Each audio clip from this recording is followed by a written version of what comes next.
So when people talk about how history doesn't repeat, but it often rhymes, I'm thinking a lot about Thermopylae right now. What is Thermopylae? Okay, so you've heard of the 300 Spartans, where these 300 completely badass men held off the Persian Empire. And for those of you who don't know, the Persian Empire was the biggest, baddest in the world at the time. They mowed down other cultures and countries like mowing your grass. They were what everyone thought was the unstoppable force at that time. They had the richest, heaviest, most skilled military in the world at the time. So, how did 300 dudes from Sparta hold off the biggest and baddest? Basically, there's a narrow mountain pass at Thermopylae. It doesn't take that many people to consistently throw all the soldiers off of that pass.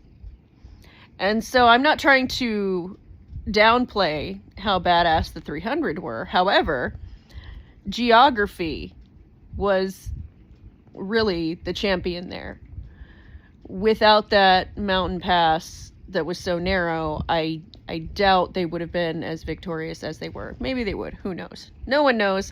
But what history knows is that 300 men were able to hold off thousands of the most powerful empire on the planet.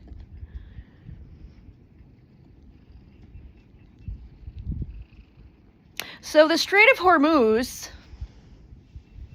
is a narrow strait, and the biggest, baddest empire in the world is trying to force it open.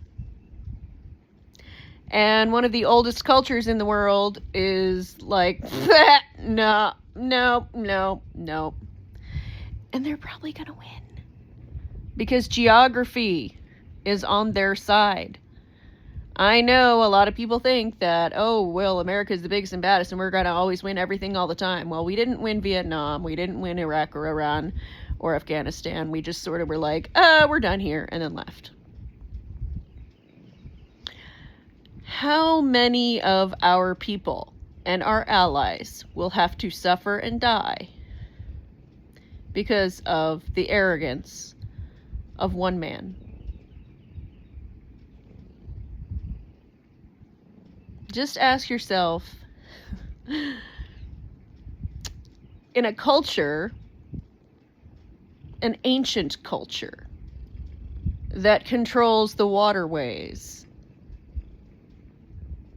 that power the entire global economy, and in that culture, there is a large contingent of people who are ready to die for the cause. I'm just saying.